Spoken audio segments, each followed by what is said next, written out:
obstruct your ascent. They also can help to stabilize you.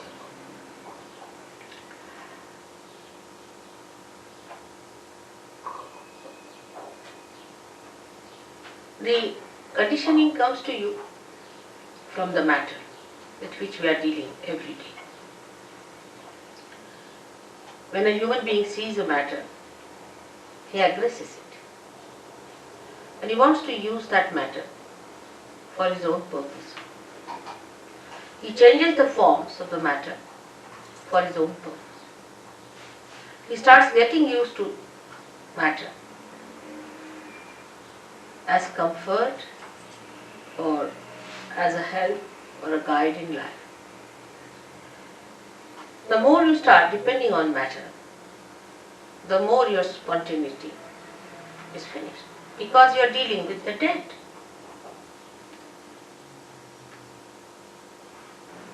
Matter, when it is dead, then only we deal with it. When it is living, we are not so much bothered about it. So the deadness of that matter settles within us when we start using that matter for our purpose. But how are we to otherwise exist is the question people can ask if God has given us these material things and this matter to be used. Are we not supposed to use them? And are we not supposed to enjoy them? But we don't enjoy really. Before realization, you cannot enjoy any matter. You can only form a habit and may become a slave of that matter before realization. It's a fundamental principle of economics that wants in general are never satiable. Means today you want to buy something like a carpet, alright, bought it. So now that carpet becomes a headache because it's your possession, you have to look after it. You have to insure it, you have to worry about it that it doesn't get spoiled, first of all. And secondly, you really get into another mood of buying something else. Now you have bought the carpet, finished. Then you have to have something else, then you have to have something else, then you have to have something else. So it does not satiate you. It does not give you the joy. Matter can never give you joy. It's the spirit that gives you joy. And when the ascent takes place, then you become the spirit. Then matter takes another value system within ourselves. The value system of matter is very different. As I am sure Jason must have told you, that when you get your realization, then you start feeling the cool breeze in the hand. In relationship to matter, it's very helpful to be realized. Because immediately you know what is good for you and what is bad. For example, you eat something that's not good for you. Immediately you lose your vibrations or you become hot. Even looking at it may happen. You want to sit on a chair on which somebody who is a very wrong type of a person has sat. Immediately you feel, oh, something wrong in this place. With your vibrations, which is a definite thing and absolute thing. And this conditioning can only be over. These habits can be overcome only if you become the spirit, because spirit is always dominated by the matter. And the spirit has to overcome that domination of the matter. Actually, spirit cannot be dominated by anything. But what I mean is that it is covered, like the sun can be covered with clouds.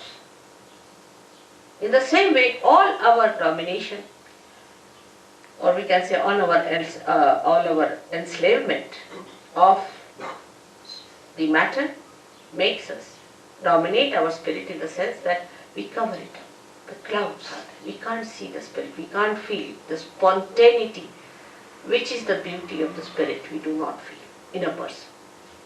So in judging a person, what do we judge? How that person looks, what dress he's wearing, how he walks, what are his formal ways, does he know how to say thank you, sorry or not, you see. All these things impress us very much. What sort of a car he has, what sort of a house. Maybe we may miss a saint. We may miss Christ again because he was a carpenter's son. How are we to know who is Christ? Is there any way of finding out who is Christ? Many people are now talking, Christ is going to come, he's going to come on the television. You can put up anyone there as Christ. How are we going to make it out? By his dress or by some sort of a thing they have done? Most of the paintings of Christ and most of his statues that I have seen are nowhere near Christ. Nowhere near Christ. See, they are horrid things. I don't know, what are they? So how will you make it out that this is Christ or not? Or this is some sort of a hocus pocus fellow or some sort of a person who has come just deliberately to delude us from reality. There is no way out to find out what is the truth, because we are so much used to material forms that we have. For example, our idea of art also is in the same way molded. We like this kind of art. If you ask why? Because, this is this kind of a thing, harmony, or maybe this is more proportioned and all that. Well, how do you know? Because you've read certain books, or maybe that you have understood from somebody else that this is art, this is beautiful. I mean, you brand something as beautiful. But is it really? If it is beauty, it should be spirit. Because spirit is beauty and beauty is spirit. So is it beauty? How do you make out that this art is beautiful or not? For example, according to all normal ideas of womanhood, I don't think Mona Lisa is a beautiful woman. I mean, the way these days you see mosquito-like women are regarded as beautiful. So how they call Mona Lisa so beautiful? What's in her?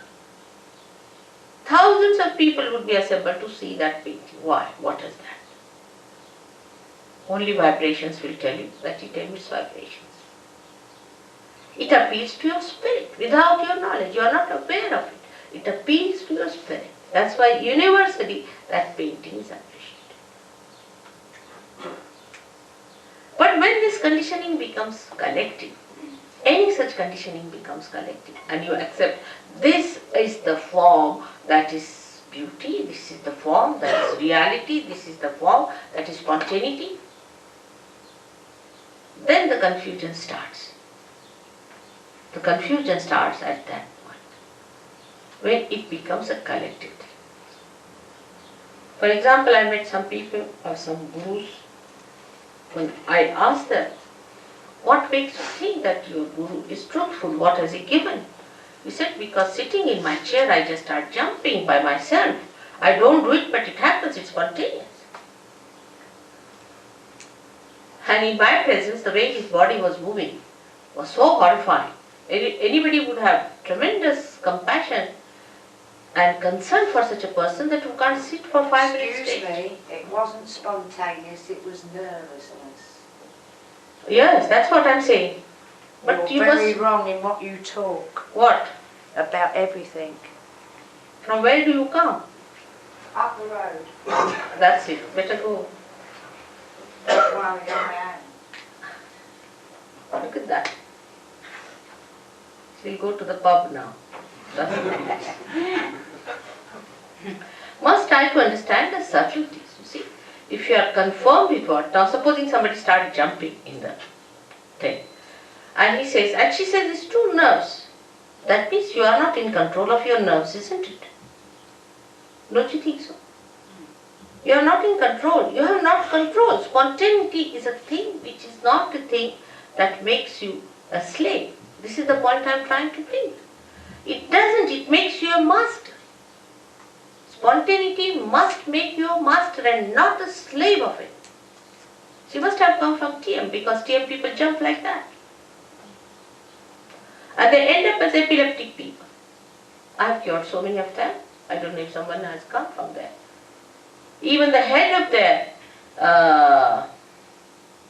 academy in Scotland, who was the Flying Squad Academy as I call it, where people paid 3,000. Now this gentleman sitting here is one of them who suffered.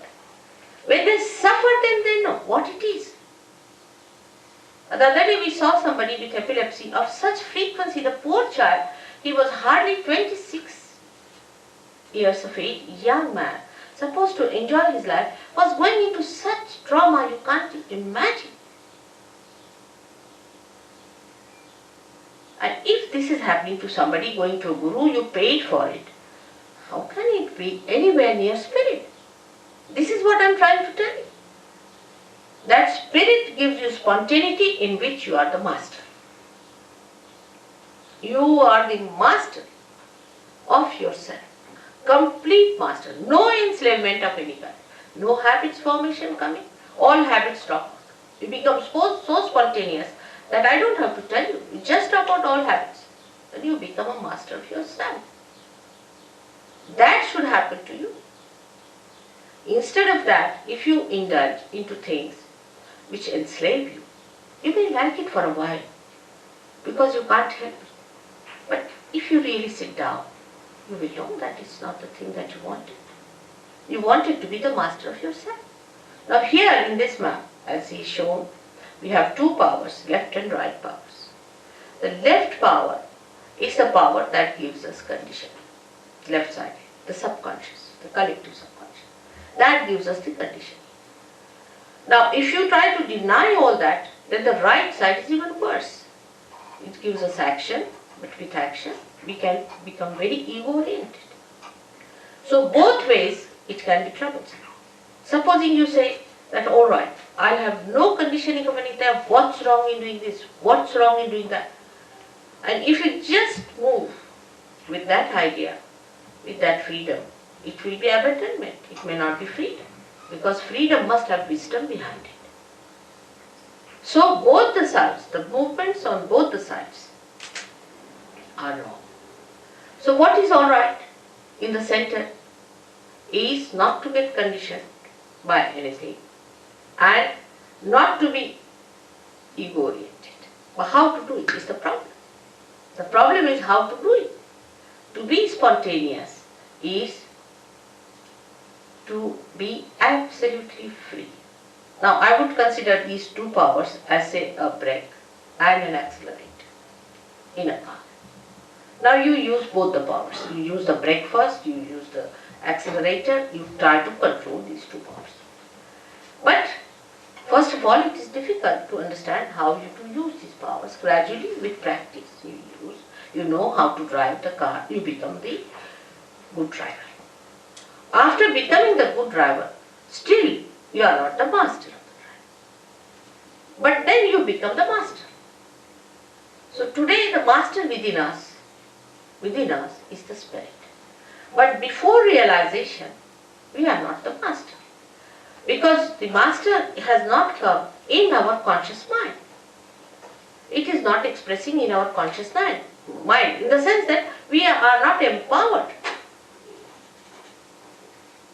by its powers. The spirit exists, it has its own powers, but we haven't felt those powers within us. Once we feel the powers of the spirit, we are empowered by our own powers which are there. The powers are within us. These are our own powers. We don't have to borrow from anyone, ask from anyone, they are in ourselves. The spirit is within us. Only thing that spirit has to give light in our consciousness. It has to come in our consciousness. In simple medical terminology, we can say that the spirit must manifest itself in our central nervous system. So that we should know what we are doing. Not that we start just jumping on the chair, or some people said, oh, you just start doing it. It is hypnosis. It's not correct. You are not in conscious mind. You are doing it out of hypnosis. Hypnosis may be coming from outside force. It's not your force, your awareness, your understanding, your power. It is somebody else's, because you are not doing it.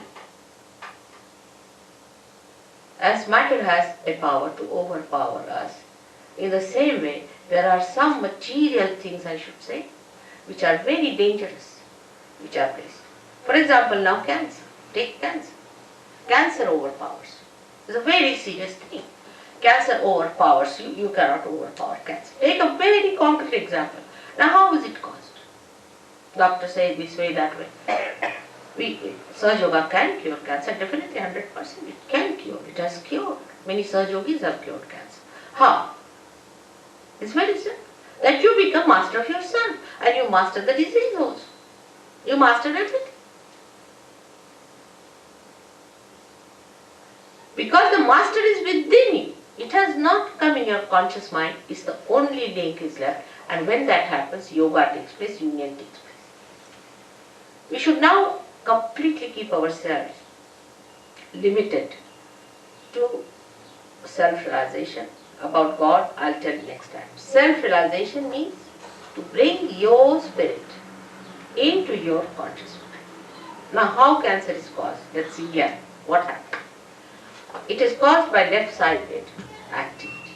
Now, left-sided activities are emotional traumas, emotional problems, emotional upheavals, emotional insecurities. Any kind of insecurity can take you to the left side. Little more movement can be these horrible gurus, because they hypnotize. They put you to the left. They put some spirit in you, or I don't know what they do, but they put you to the left. Any one of these activities which are not authorized by God, taken to, you go to the left side. Because you cannot ascend in the center. So either you go to the left or to the right. When you overdo these things, it's like black magic. You have another thing here I've heard. Some sort of a organization had. And the fellow, you see, he used to, everything he saw moving in the house, he came to Sahaja Yoga, and his water jug was moving there, and this was moving there, and he couldn't explain what was happening in his room. He was sitting down and he found something moving from here to here. It happens. What is that? What is that doing this kind of a thing which you cannot control? Again we come to the same. Something you cannot control. So you enter into the realm where you are controlled and you are not under your control. And that realm, when you enter in, I have always seen all the cancer patients are the ones affected by this. Most surprising. They are not aware. They do not know how they get into it.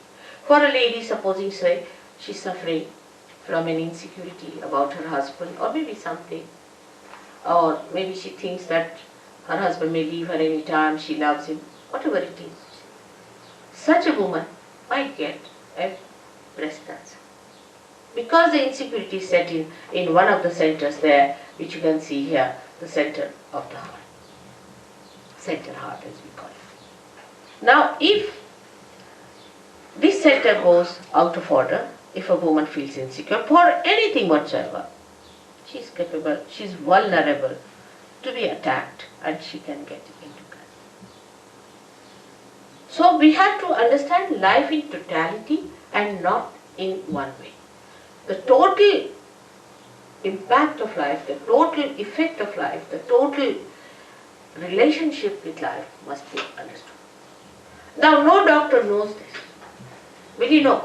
When he treats a patient for the, say, breast cancer, will he know that this lady is insecure? There's another disease, anorexia. Many girls suffer from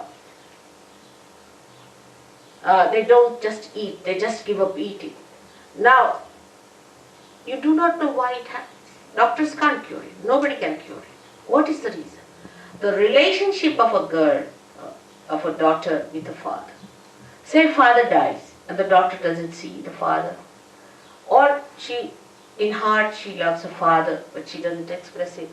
Or there's some bad relationship that comes between the father and the daughter. You get this double anorexia.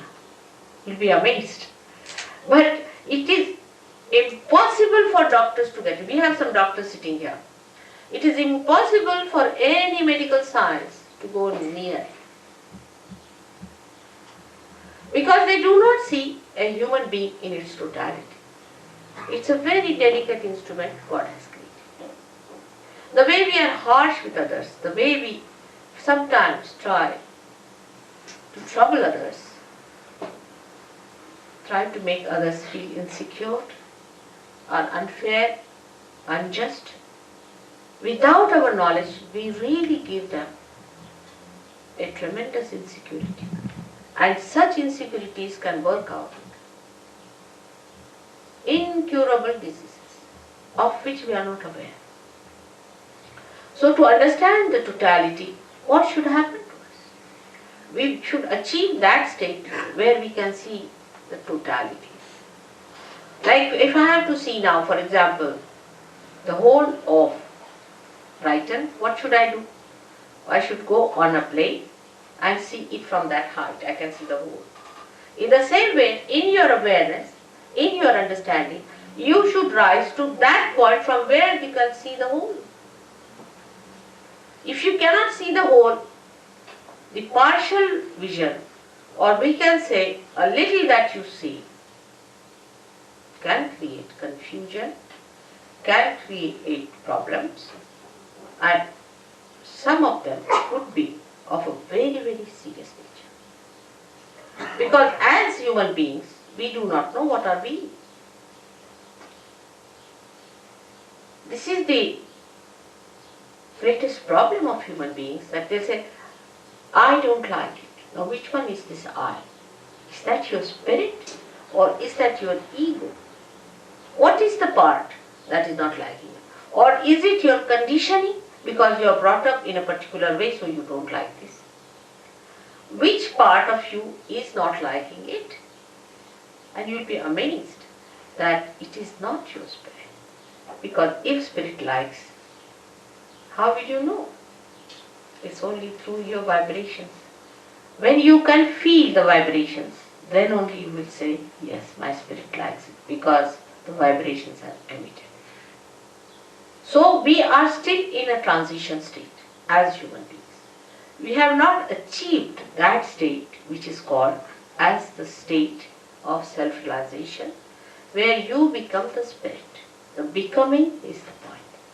When you become the spirit, you know what you like. You really know what you really like. Because you are now the reality. You are not any conditioning. You are no more any ego, but you are what you are really, and that is your spirit. And surprisingly, this spirit is a collective being.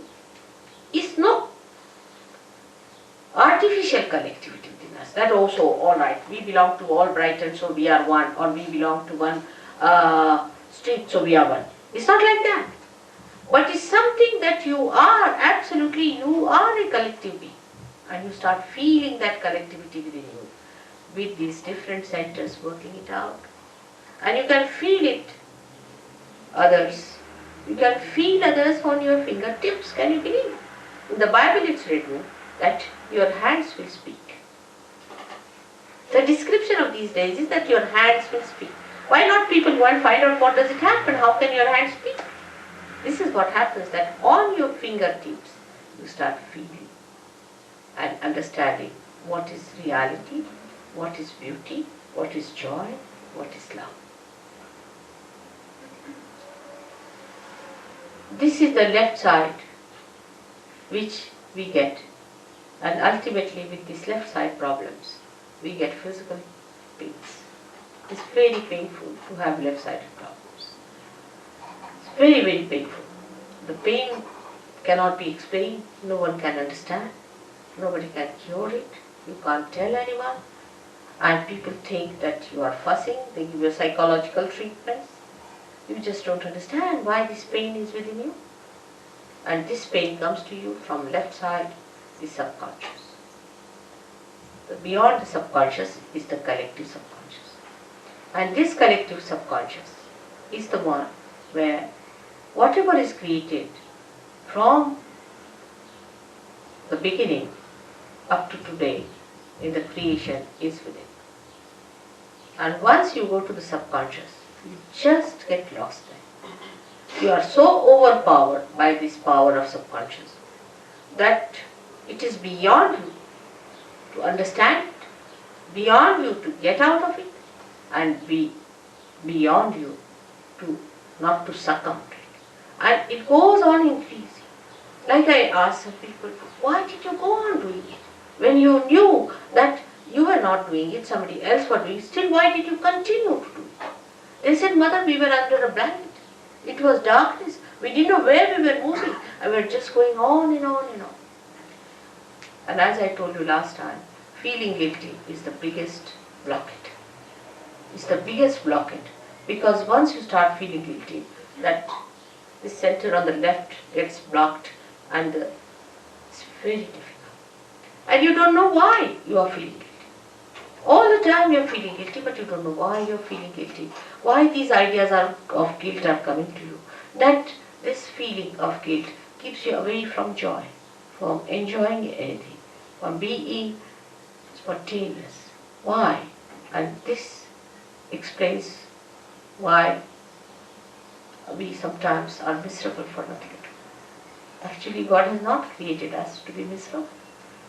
He has made us so beautifully, so carefully.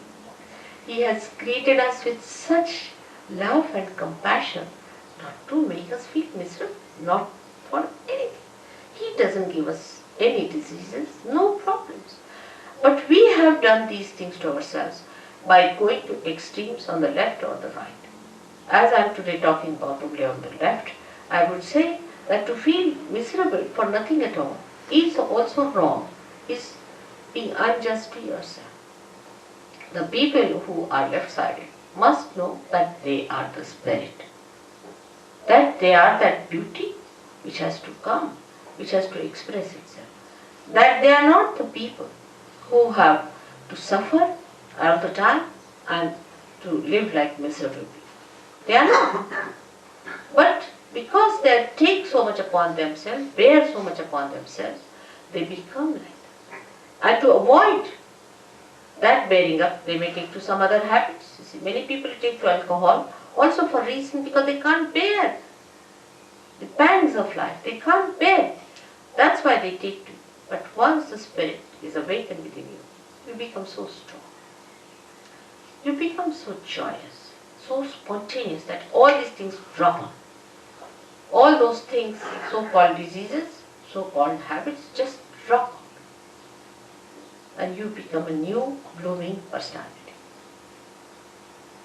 Now, the basics of having this center within you, you can blame God for that. Why did He give us these centers on the left-hand side? What was the need?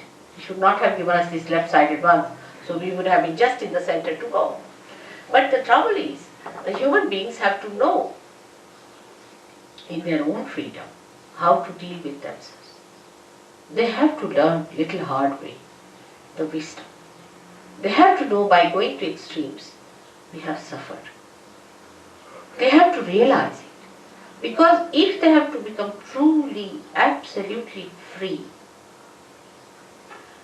they have to rise in their wisdom.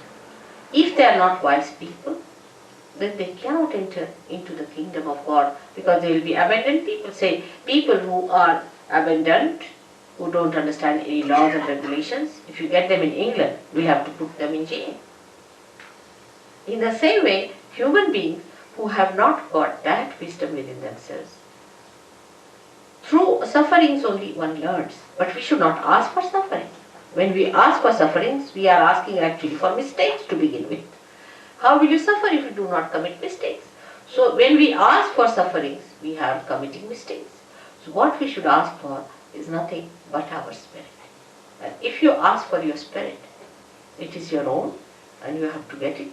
It is in your own right that you are going to get it. It's no way that I am obliging you or doing something special for you. It's all there. You are like a light which is just to be enlightened, because I am an enlightened light. And you become an enlightened light, and you can enlighten other lights also. It's very simple. If you become an enlightened light, you can enlighten others. You don't have to bother about anything else there. You become an enlightened light yourself. That's the point. It is all there. It is all your own. You have to just have it. It is as simple as that.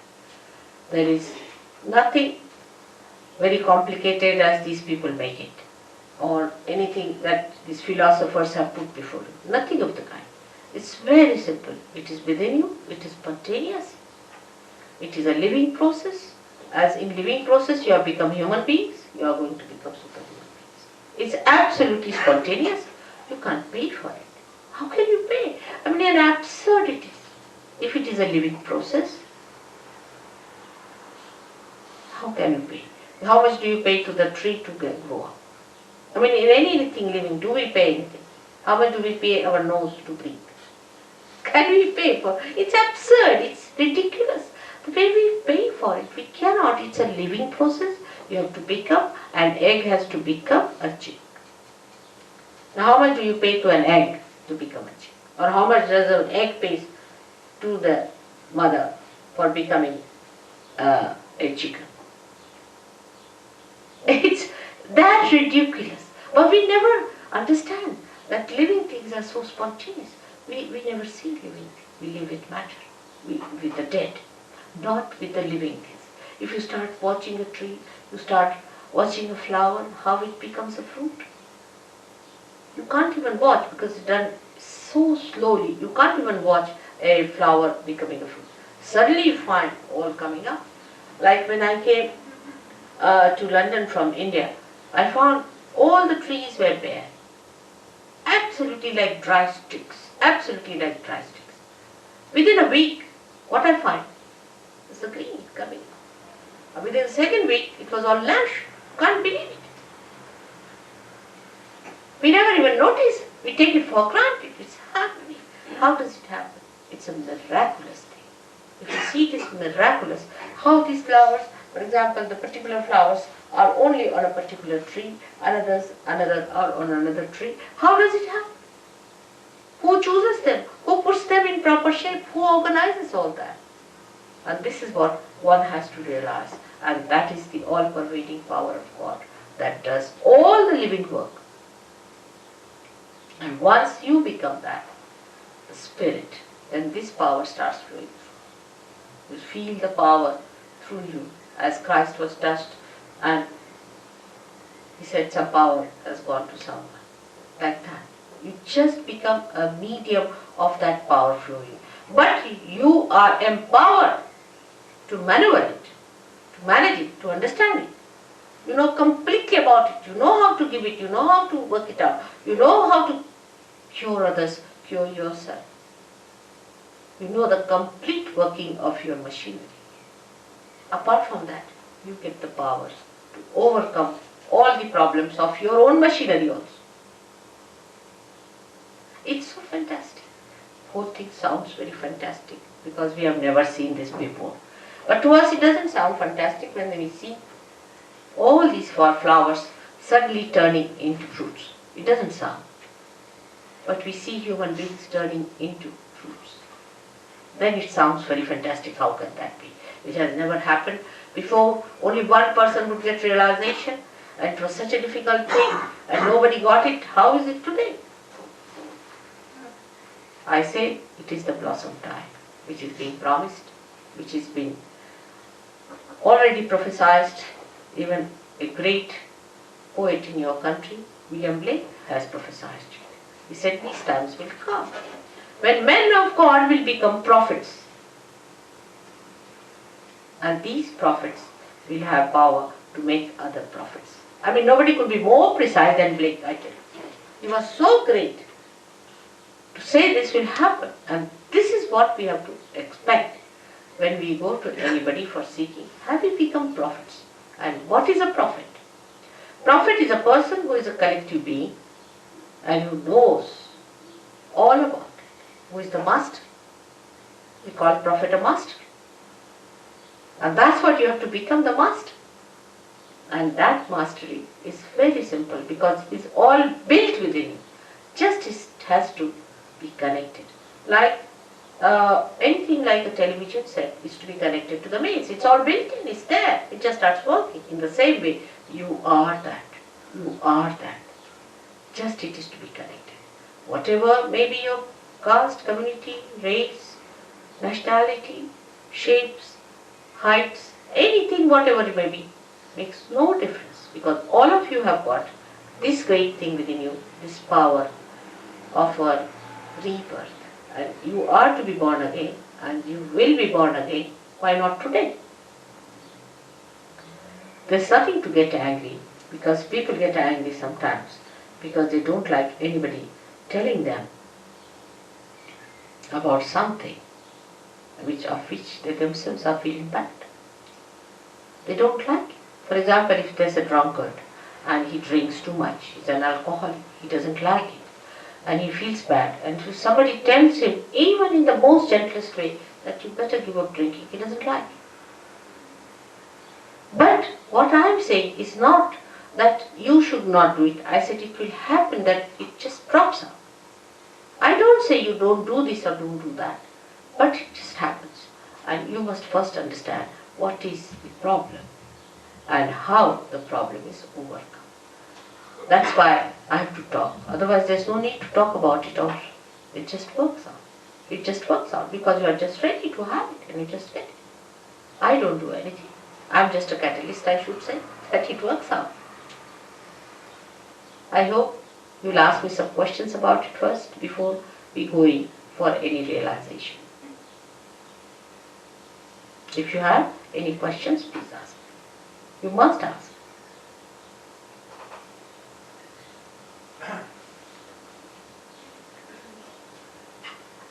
Yes? Is there any difference to what you understand it as saying and to what, say, Guru Maharaji? Who? Guru Maharaji. No. I'll tell you one thing. When you talk about any guru, I don't want to go into controversies. Alright? That's first thing I'll tell you. But I will tell you to ask yourself or ask anyone, what has he done for anyone? Has he been able to give you any power or anyone the power? Alright? Now I can tell you all these who are here, who are realized souls, who are here, they are just like you to look at. Of course from face you can make out that they are very relaxed and very happy people.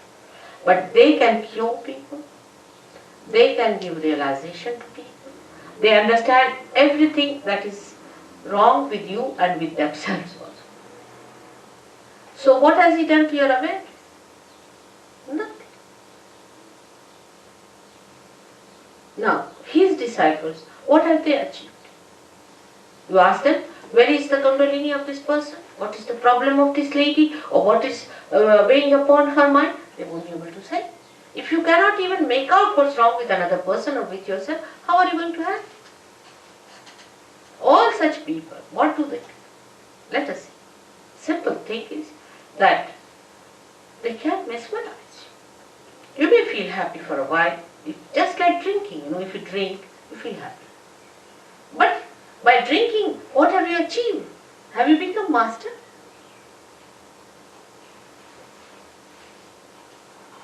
All of them are like that.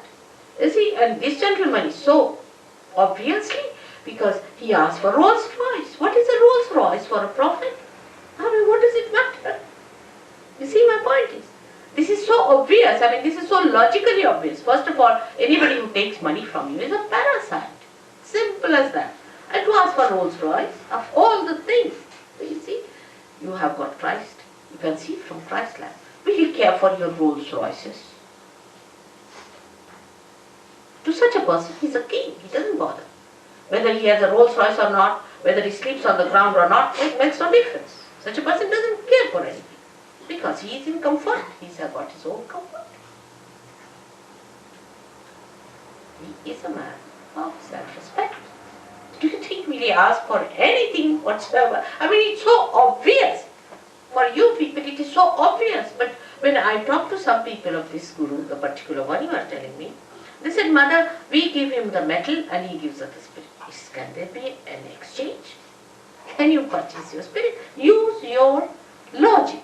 Alright? God has given us brains to understand. Logically we can understand. Can you purchase the spirit?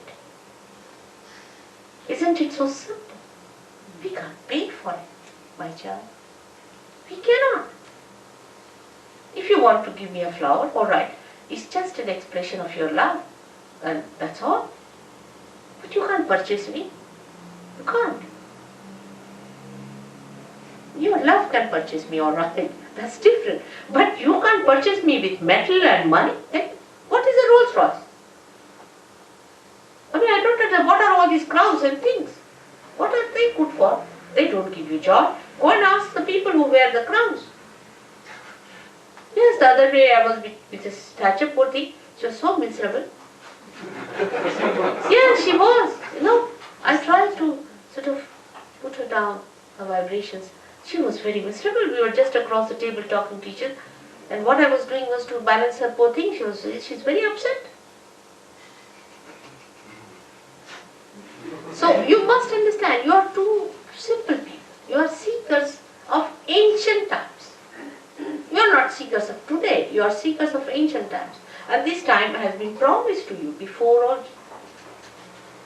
And now you have to find it. Now you must keep your logic straightforward. I mean, anybody you ask for Rolls Royce, I mean, this is one of the stark examples I would say, cannot be a guru. Is a stark example, absolutely, one of the. But there are subtler ones. He's not so subtle. You will get out of it in no time. I know all of you. But the subtler ones are even worse. Some of them may not even ask for money. May not. I don't know of any, but there may be some. Because I heard about someone who doesn't now take money in India. He has made money here, and now he's gone to India, and he doesn't take money from them. But the one who has really not taken money, one person whom I know, has been using women.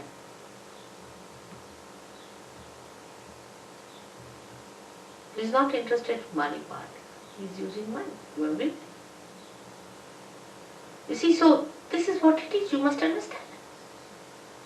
His interest is not in your spirit, but in your person, in your women. Imagine. How can holiness be combined with these dirty habits of people? That means they themselves are under the control of their desires, which are anti-God. These are all anti-God activities. And you people being so simple-hearted, I tell you, you are so simple-hearted. If you tell an Indian that the Guru takes a Rolls Royce, he said, immediately they'll cancel. They know, this guy, how can? Nobody will give to any Guru in India. Gurus have to pay people sometimes, first to entice them. Westernized Indians is different, but those who are really Indians, they are. People live with the mothers and they know what is what. Nobody can befool them. They're very practical people. Yes, my child? Can you be healed through faith? Huh? Can you be healed through faith? Oh, the faith is two types. With what we call in Sanskrit is Shraddha. It's different from what you call as faith. In English they use it as blind faith and another as faith. Alright? We can make it like that. Now, the blind faith is this, that I have got faith in God and God will heal me. This is one faith. Alright? Another is a faith which is enlightened, where I say you are the spirit, when you are connected. Now, if you say that I have faith in God, you shouldn't feel hurt when I tell you the truth, alright? Because if it is a blind faith, means that you are not yet connected with the power. Not connected. See, now supposing I start saying, Christ, Christ, Christ, Christ. Christ is not in my pocket. I can't even meet a prime minister or a queen without having a protocol or a connection or some sort of a position or we can say a authority, isn't it? Now when we talk of anyone like that, some people go on saying Rama, Rama, Rama, Krishna, Krishna. You see, these are all incarnations, and Christ is the Son of God. He is son of a king, and you just can't meet him. You can't just call him. He's not at your beck and call. He's not your servant. Alright? Now, to having faith like that, when you are not connected, if you are healed by some other agencies, not by Christ. But if you are a realized soul and then you are healed, then it is done by Christ. I'll tell you a difference, a very clear-cut difference of healing. We have in England, I don't know now if you have that one, it's an organization called International Curative Center of late Dr. Lang. Now this Dr. Lang was dead. I mean, he was late. But he had a curative center. You see, and this gentleman died. And he possessed a man in Vietnam, a soldier, not his own son, but a soldier.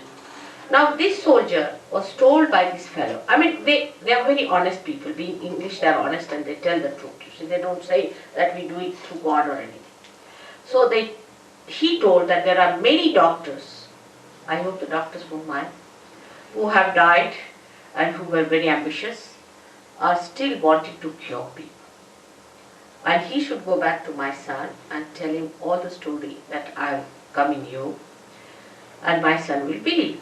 So he said, how will he believe me? He said, no, I will tell you some secrets which only he and me, both of us, share. So he'll definitely believe. So this fellow agreed. He was a very healthy fellow. Actually this spirit entered into him when he got into a certain shock. Something he saw shocked him in the war, and this spirit entered. And he was carried by that spirit somehow or other to England, where he met his son, and he told the whole story. And the son had to believe because he knew so many secrets. And they started this curative set. Now how do I come to know of late Mr. Lang? Is the thing. They cured a lady who was in India. Long time back, it was 1970, I'm telling you. And she came to see me, and she was all shaking, she's like this. I said, what's this? She said, I was sick with a certain disease, and I was afraid of an operation. And I came to know about this organization, I wrote to them, and they wrote to me saying that at this time, on this date, we'll enter into your body. Openly, I mean, they don't say that we are God or anything. We'll enter into your body, and you'll feel a little shaking, doesn't matter, and you sleep off, and we'll work it out. And she said, I got cured of that disease. But after 3 years or so, the whole body started shaking. And she couldn't bear it anymore, and she came to see me. That's how I came to know about Dr. Lang. See, that he has, this poor lady was tortured for 3 years. She suffered so much. And then she came to see me. So after Mr. Lang entered into her body, Dr. Lang, it was after 6 years that she came to see me, because 3 years she was all right. After 3 years it started. And that's how I came to know all the spirits that had entered into her, the doctors and all that. It was a horrible case. Of course she got cured later on, no doubt. Because when you become the spirit, you are in your fort. Nobody can enter into your body. You become something which doesn't get contaminated, doesn't get overpowered. Nobody can dominate. And that's how she got cured. So with faith, if somebody says, oh, you will be healed, you see, and they start shouting and screaming and this and that, and suddenly you might feel, maybe there's a spirit. They replace also sometimes these spirits. It's very surprising. They can replace the spirit from one to another. I've seen such cases also. All kinds of things I've seen in spirit. The other day, only about 8 days back, wasn't that, Marie? When this charismatic fellow came in? Something like that. 8 days back, in France, a gentleman came in. Young fellow, must be about 24 or so. He got into such a big agitation, he started crying, and a funny type of a thing that I've never seen a spirit enter into it. Whole body was shaking, and he fell down, he started crying, weeping, all sorts of things happened. And he said that I went to charismatic movement where I got it, and many get it. And they think Holy Ghost has entered into them. Now just imagine, how can the Holy Ghost make you miserable? I don't know from where these ideas come in. And poor child, he suffered so much, now he's alright. But he couldn't believe it, that he could be alright, because he thought, and then they say these are your sins and you have to get over your sins, and this is why it's happening to you. You still have done bad karmas and this and that. But your bad karmas and all those things can be solved when the Kundalini rises. There is a center for this specially, which is really being adorned by Jesus Christ here. Did you tell them about this center? Didn't quite get that far. Alright. So this is the center, and when the Kundalini passes through, that's why they say that you have to pass through it. He gets awakened, and when he gets awakened, all these two pouches you see there of ego and superego, your conditioning and all your left-sided problems and right-sided problems are sucked. That's why they said that he died for our sins. He is described in the ancient Indian scriptures as Mahavishnu, but you see, the missionaries went to India, they gave a very wrong picture of Christ, absolutely a wrong picture, so they were still expecting Mahavishnu to come in. And this is what it is. He is supposed to be, according to missionaries, somebody who sort of converts people and all that nonsense. It's not the real thing that he is to be awakened within us. He said that. He said, I have to be born within you. And that is what it is. When Kundalini rises, she awakens that center within us, and all our conditionings and egos are sucked in. A space is created here in the fontanelle bone area, through which the Kundalini comes in, and you can feel the cool breeze from your head coming out. That's what it is. And you feel it in your hand. It's not just that you are mad after someone. It's not like that. It's not that way, you see. Nothing of that kind. You become a self-respecting, normal, dignified personality of great spiritual value, which you are. Alright? So this is what faith is and what is blind faith is. Yes, my child? It seems very difficult, the concept that self-realization doesn't involve some personal effort. Can it really come to anybody irrespective of how materialistic they are? Yeah. Am I understanding you? Yes, it appears on the face of it very difficult. And how people are materialistic is also true, no doubt. But spirit is much stronger than the matter. And when it has to express, it completely crashes all that. And it comes. Now, we have here, most of you are English people, I should say, westernized, very materialistic people they were. I should say, living in that world. They may not have been that materialistic, because if they are not seekers, they would not come to me. But a new being has been born. If you look at an egg, you feel that what a hard stuff is this. But if it is broken at the right moment, with the right understanding, it becomes a bird. Because the living process is on, only the last breakthrough has to take place. Apparently it looks difficult, but to me it is not. Perhaps I know the job. Alright?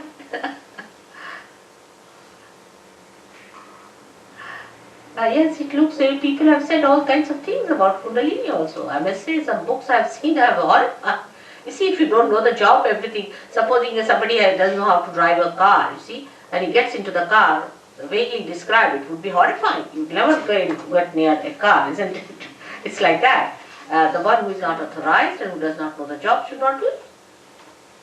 But that's what happens to you, that you become the spirit, you become your own master, and you become the master of this art. The master of this art. Yes, my child? You made reference to hypnosis earlier, and you also said of yourself that you regarded yourself to be a catalyst in... I couldn't hear you. Can't you? What did you say? You mentioned hypnosis earlier, Mother. And What? You mentioned hypnosis earlier, and you also said that you regarded yourself as a catalyst. And don't you think that the hypnotist also regards themselves Yes, very as a true. catalyst? Yes, no doubt. As the person themselves. Yes, that's true, but the difference is this, that a hypnotist brings you under his power. He doesn't give you any power or no new dimension to your awareness. You see, there's a tremendous difference between the two. You see, you have got your own power within you. Say for example, alright, your spirit there. Now I am a catalyst. You see, you can use a spoon for giving a poison or could use it for giving the nectar. Alright? So if you give the nectar, then it's a great thing, and if you give the poison, it's horrible. It's like that. Now the hypnotist uses hypnosis. How does he hypnotize? Is the point. What he does is to push you into your subconscious, into your collective subconscious, where he overpowers you. You are under his power. He says, you become like a child, you become like a child. You suck a little bottle, you do it. What's all this? But here you become the spirit in the sense that you become collectively conscious. It's no hypnosis, because you yourself can feel it. Now say example, you take 10 children who are realized souls. There are some children who are realized souls, even little children. And you take them near a person who is suffering from some trouble, alright? Now you tie up their eyes and ask them, what's the problem of this gentleman? They will raise the same fingers, all of them will raise the same finger saying, this is burning. You see, because the sensation you feel, of burning, of numbness, or of cool breeze, a new awareness of a vibratory nature is born within you, not with hypnosis. On the contrary, after hypnosis, you feel so dead and finished, as if somebody has been riding your horse. It's just the other way now. And you start growing into you and understanding. You can cure people. You understand what are the centers that are catching. You understand what are the centers of another person that are catching. In the beginning, sometimes people have confusion, I've seen, that they don't know whether these are my centers or your centers. But we have ways and methods by which you can discriminate. You can see which are your centers catching and which are the centers of the other person catching. You also know how to get them all right. You also know how to give realization to others and to empower them with their own powers. It's just the opposite. But catalyst could be horrifying and catalyst could be just heavenly.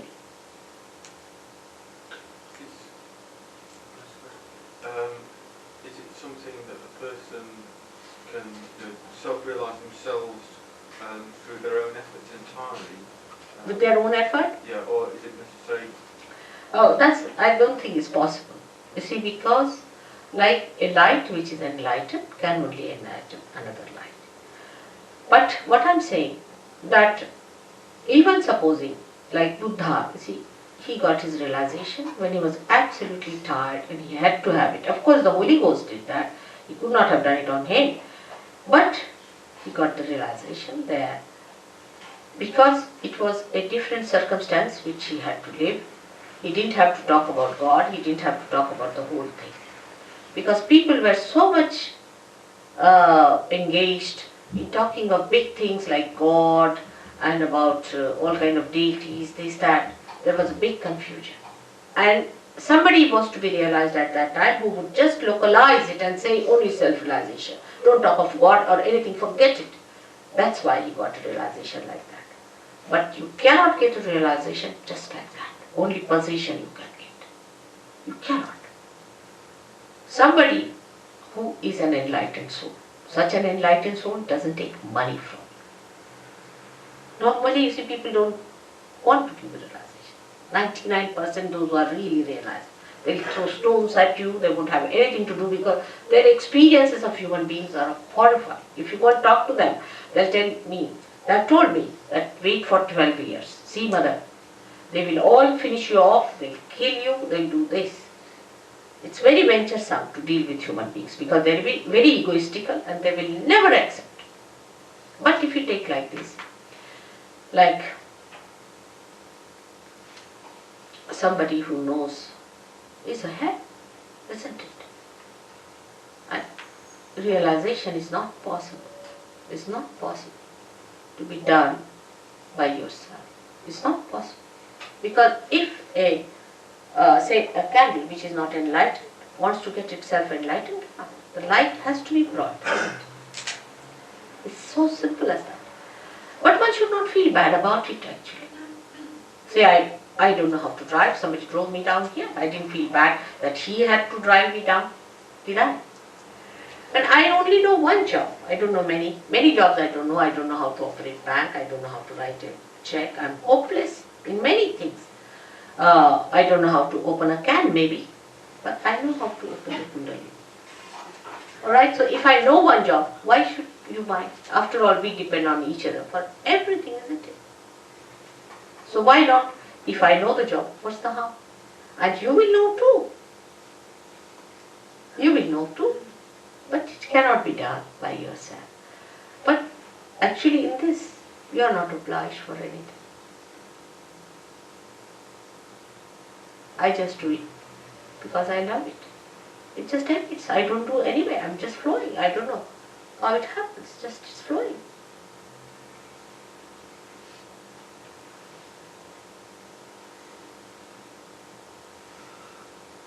I just love for love's sake.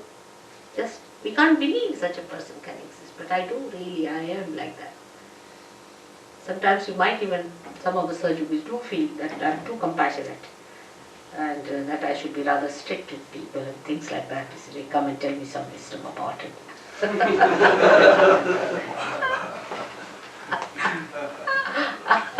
You see, they think I'm not so practical. But this is the most practical thing. Because I know they make mistakes because they don't know they are walking in darkness. If you are walking in darkness, if you bang at something, then the only thing that you can do is to have compassion for them because they can't see, they are blind. Isn't it? How can you have any anger or temper?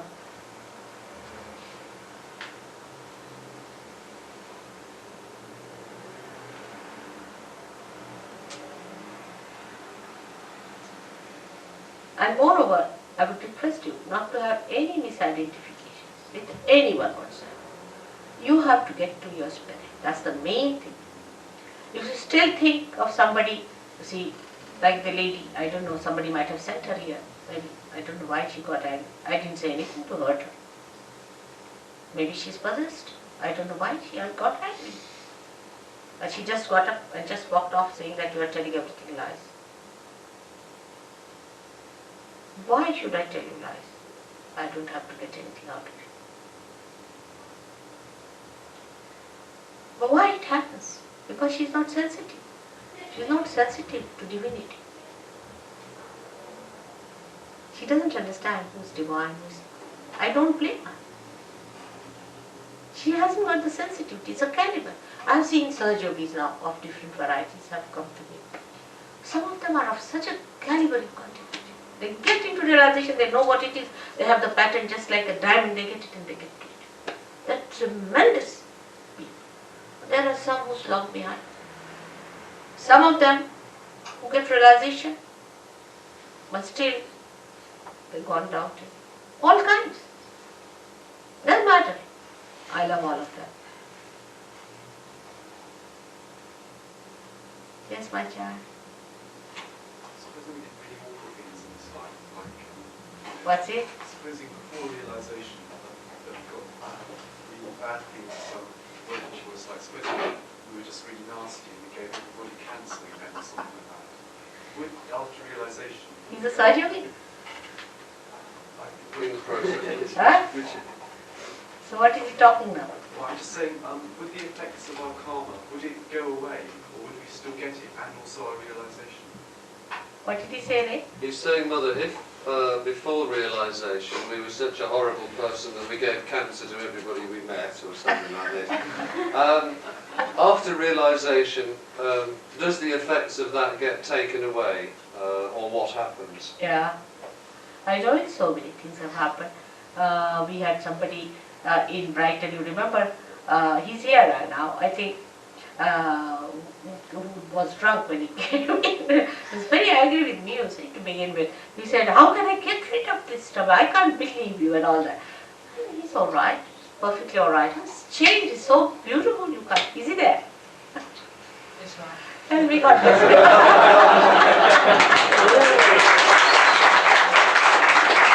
He's so sweet now. The other day he came to see me. I said, look at that. He's so sweet. He was a very sweet man, but something had put him up, made him upset, you see, that he had become alcoholic. It's all right. And the compassion can only make you understand this, that there's a reason for this. He is a very sweet person, no doubt. But something had gone wrong with him. It's all right. So this happens. It's true. Sahaja Yogis realize this. Some, of course, I must say, would a little bit. Doesn't matter. They'll come. All of them will come. I'm sure of.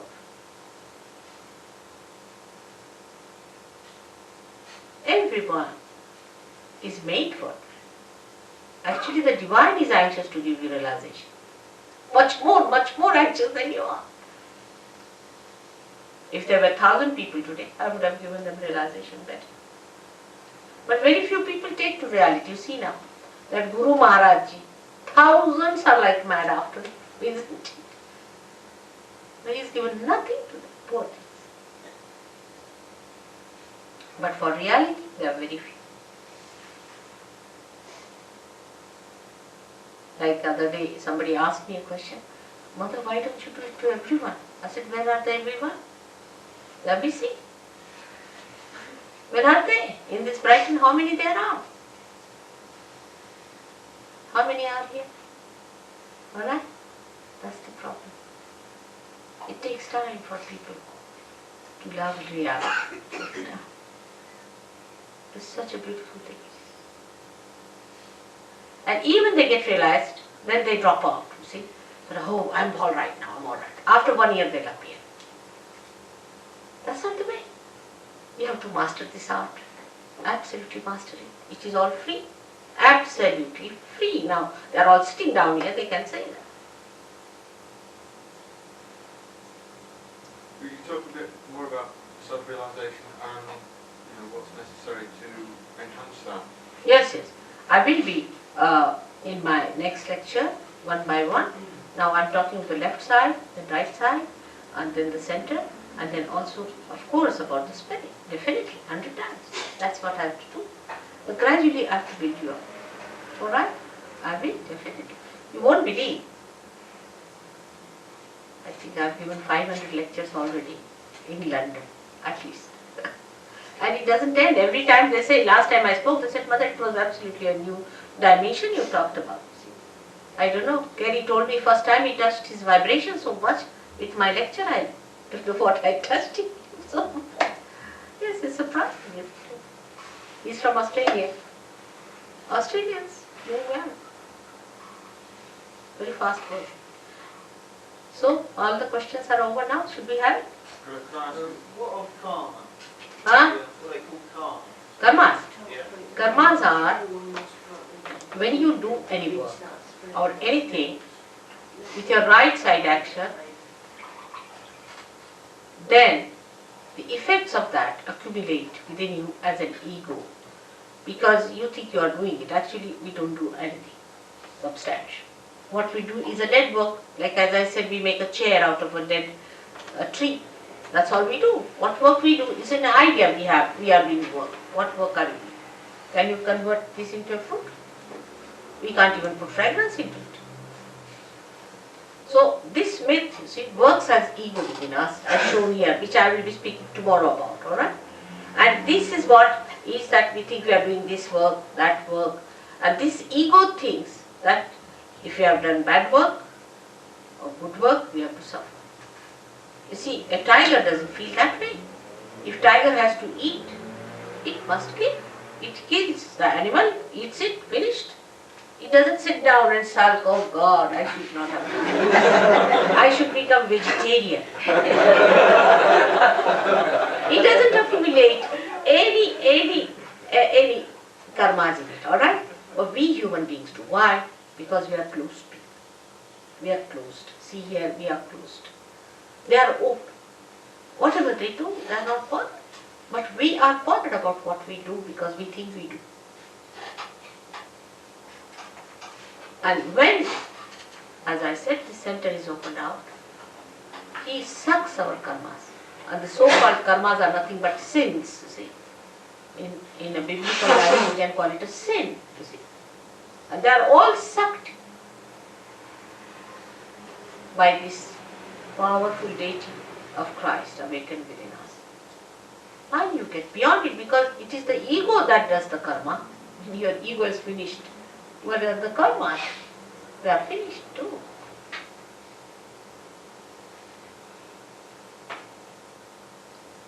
Then you don't say, I did it. What you will say, Mother, it's not working out. It's not going up. Now what is this it? It becomes a third person.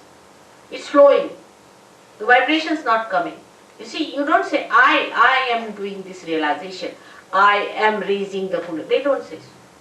They say, it's not rising. You become a third person. That third person is the spirit.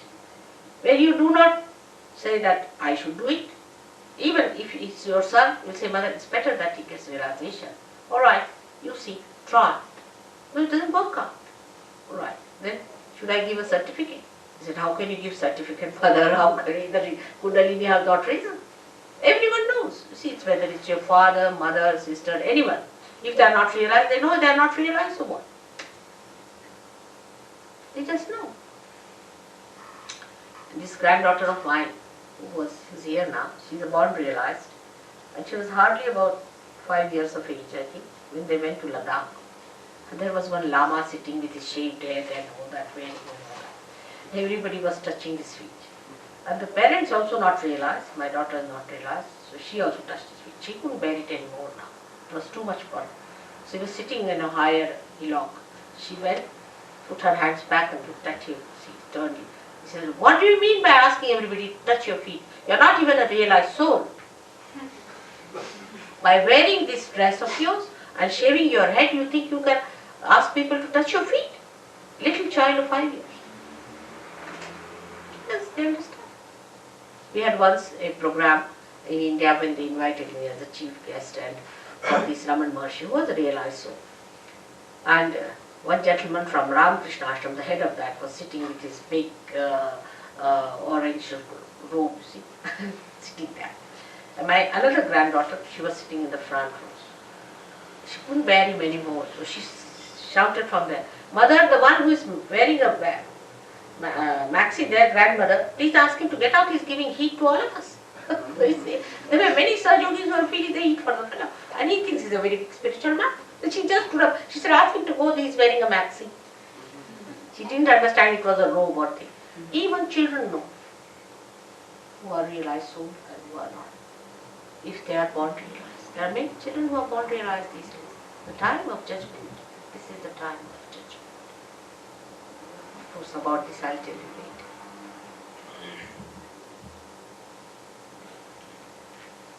You mind if I persist? I have a question. It's all right, I don't mind. But what happens if you ask too many questions, sometimes it becomes mental activity and may delay the realization sometimes. So I would advise you, if it is not so important, better keep it out. Because you see, answering the question is only on mental level. I'm talking something much beyond. See. So it is something logically, if you have understood me, all right, let's have it. If it will work out, work out. If it will not work out, doesn't matter. I'm here for 3 4 days and we are going to work it out. Alright? So it's better to keep your mind at rest. Tell the mind, you have asked many questions before, you have thought of many things. Now the time for you to receive the blessings of your own being. Alright? If you tell your mind, it will rest. It's a wonderful thing, mind is. If the mind knows what you want, and if it is the reality, it supports you and helps you very much. The same mind which can go astray. See, it's like, sometimes I like a donkey. Like Christ used donkey just to suggest the mind that if you allow it to go astray, it will take you to all kinds of things. But if you control it, it takes you there where you are. So just make him keep quiet. It's better to keep quiet at mind level. And that's why I answered your questions, because later on when the Kundalini is rising, at that time the mind should not stand up, isn't it, to say that I haven't asked this question. That's why, just to soothe it. There's no need, but just to soothe it down, I do. Alright? So best thing is to get your realization is the best thing. Otherwise this mind is quite a disturbing stuff. It can come at the right time when you are going to achieve your last breakthrough. It may stop. Alright? So if you have any immediate question or by which you are really oppressed, then you must ask. But if it is not so important, just give up. Is it very important? So then it's all right. You can realize this. Now, I have to just request you for one thing, if you don't mind. We have to take out our shoes, because the Mother Earth helps us a lot, see. So we have to take her help in every way possible.